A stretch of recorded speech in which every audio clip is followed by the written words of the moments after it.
வணக்கம். நான் உங்கள் ஃபினிக்ஸ் இந்தியா சதீஷ். 21/8/2025 இன்னைக்கு 6வது நாளா நம்ம இந்தியன் மார்க்கெட் ஏற்றத்துல முடிவடைஞ்சிருக்கு. இந்த ரேலி லாஸ்ட் 10 மாசமாவே இந்தியன் மார்க்கெட் நல்ல டவுன்ல இருந்துச்சு இல்லையா? அந்த டவுனை பிரேக் பண்ணி திரும்ப புதிய ஏற்றத்துக்கான ஒரு தொடக்கமா, இதுக்கு பின்னால வேற ஏதாச்சும் காரணங்கள் இருக்கான்னு சிலர் கேட்கறாங்க இல்லையா? அதை பத்தின ஒரு டீட்டெயிலான ஒரு தொகுப்பு உங்களுக்கு தரணுங்கிறதுக்காகவும் இன்னைக்கு நம்ம மார்க்கெட் முடிவடைஞ்சதோட இனி வரக்கூடிய நாட்கள்ல என்ன நடக்க போகுதுங்கிறத பத்தி உங்களுக்கு டீட்டெயிலா கொடுக்கணுங்கிறதா இந்த வீடியோ தொகுப்போட முக்கியமான சாராம்சம். கண்டினியூவா 6 நாளா ஏறிட்டு இருக்கக்கூடிய நம்ம மார்க்கெட் சென்செக்ஸ் இன்றைக்கு 82,200 மார்க்ல இருக்குதுங்க. அரௌண்ட் 142 புள்ளிகள் ஏற்றத்தில் முடிவடைஞ்சிருக்கு. நிப்டியும் 33 புள்ளிகள் ஏற்றதுல 25,083ல செட்டில் ஆயிருக்கு. 25,000க்கு மேல சஸ்டைன் ஆகிட்டு இருக்கிறது ரொம்ப முக்கியமான விஷயம். 6 நாளா தொடர்ச்சியா மார்க்கெட் ஏறிட்டு இருக்கிறது உண்மையிலேயே இன்வெஸ்டர்ஸ் ஒரு கான்ஃபிடன்ஸ் கொடுத்துருக்குன்னு தான் சொல்ல முடியும்.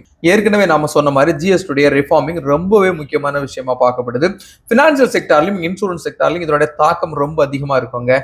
ஏன்னா நீங்க போடக்கூடிய ஒவ்வொரு லைஃப் இன்சூரன்ஸா இருக்கட்டும், அதே மாதிரி ஹெல்த் இன்சூரன்ஸா இருக்கட்டும், இதுல எல்லாமே நீங்க ஜிஎஸ்டி பே பண்ணிட்டு இருக்கீங்க. இந்த ஜிஎஸ்டி ரிஃபார்மிங்ல ஒண்ணுலே ஜிஎஸ்டி ரிமூவ் ஆகும் அல்லது ரொம்ப குறைவான 5% ஜிஎஸ்டி வர்றதுக்கு வாய்ப்புகள் இருக்கு. ஸோ இதனால இந்த பினான்சியல் செக்டர்ல இருக்கக்கூடிய ஸ்டாக்கள் நல்லாவே பாசிட்டிவா இருந்துச்சு. அதுவும் இன்சூரன்ஸ் செக்டர்ல இருக்கக்கூடிய ஸ்டாக்ஸும் நல்லா பாசிட்டிவா இருந்துச்சு.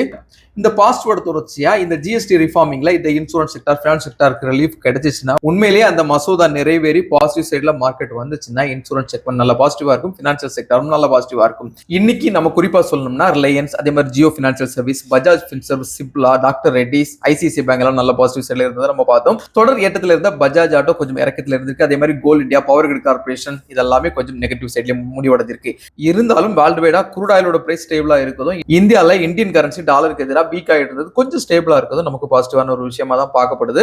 இன்னைக்கு நம்ம மார்க்கெட்ல ஜூபிட்டர் வேகன்ஸ் அரௌண்ட் 12% பாசிட்டிவ்ல இருந்துச்சு. அதே மாதிரி வேதானந்தா இடைக்கால டிவிடெண்ட் கொடுக்கறதா ஒரு அனௌன்ஸ்மெண்ட் கொடுத்திருக்காங்க. இது எல்லாத்தையும் தாண்டி ரெண்டு முக்கியமான நிறுவனங்கள் பாம்பே ஸ்டாக் எக்ஸ்சேஞ்ச், அதாவது பிஎஸ்சி ஷேரும் ஏஞ்சல் ஒன், இந்த ரெண்டு ஸ்டாக்குமே இன்னைக்கு அரௌண்ட் 7% டவுன் ஆயிருக்கு.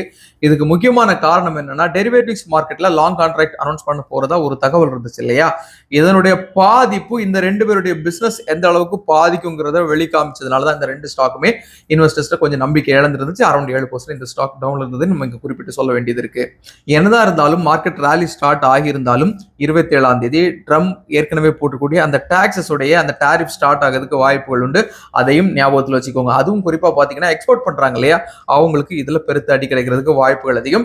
இது எல்லாத்தையும் தாண்டி இந்தியால தங்கம் விலை குறையலைங்க, திரும்பவும் ஏற தொடங்கி இருக்கு. அதுவும் இதுல குறிப்பிட்டு சொல்ல வேண்டிய ஒரு விஷயம். இன்னைக்கு 24 கேரட்டை பொறுத்தவரை 10,075 ரூபாய்க்கு ஒரு கிராமும், 9,270 ரூபாய்க்கு 22 கேரட்டும் இந்தியால ட்ரேட் ஆயிட்டு இருக்கு. சோ மார்க்கெட் ரேலியா இருந்தாலும் சரி, வீழ்ச்சியா இருந்தாலும் சரி, ஸ்டாக்ல கவனம் கொடுங்க. மார்க்கெட் கண்டினியூவா 6வது நாளா ஏறின பிறகு கூட முக்கியமான நிறுவனங்கள் இறக்கத்தில் இருக்குன்னு சொல்லிருக்கோம். அதுவும் குறிப்பா பாத்தீங்கன்னா பிஎஸ்சி இறக்கத்தில் இருக்குது, ஏஞ்சல் ஒன் இறக்கத்தில் இருக்குதுன்னு சொல்லியிருக்கோம். இந்த மாதிரி நல்ல ஸ்டாக்கள் மார்க்கெட்ல சல்லிசான காசுக்கு கிடைக்கதான் வாய்ப்புகள் அதிகமா இருக்கும். அப்படி இருந்துச்சுன்னா அது உங்க சொந்த முடிவுல உங்க போர்ட்போலியோக்கு, உங்க ரிஸ்க் அப்பீலுக்கு தகுந்ததா இருக்குமாங்கிறத நீங்க செக் பண்ணி தான் உங்க போர்ட்போலியோ சேர்த்துக்கணும். எதுவா இருந்தாலும் நம்ம எப்பவும் சொல்ற மாதிரி இது முழுக்க எஜுகேஷனல் பர்பஸ் மட்டும்தான், நாட் ரெக்கமெண்டேஷன். வெறும் 100 ரூபீஸ்ல இருந்து stock market, mutual fund, ETF, digital கோல்ல இன்வெஸ்ட் பண்ண முடியும். இந்த மாதிரிப்பட்ட சிம்பிளான இன்வெஸ்ட்மெண்ட் இருக்குங்கிறது எல்லா மக்களுக்கும், குறிப்பா யங்ஸ்டர்ஸ்க்கு ரீச் ஆகும் தான் இந்த வீடியோ நம்ம டே டு டே போஸ்ட் பண்ணிட்டு இருக்கோம். இந்த வீடியோ வேல்யூபிளா இருக்கும் நீங்க ஃபீல் பண்ணீங்கன்னா லைக் பண்ணுங்க, கமெண்ட் பண்ணுங்க, சப்ஸ்கிரைப் பண்ணுங்க. உங்களுக்கு ஏதாச்சும் क्वेश्चंस இருந்தா நிச்சயமா கமெண்ட்ல போஸ்ட் பண்ணுங்க. அதை பத்தி கூட நாம விவாதிக்கலாம். See you tomorrow. Another super topic.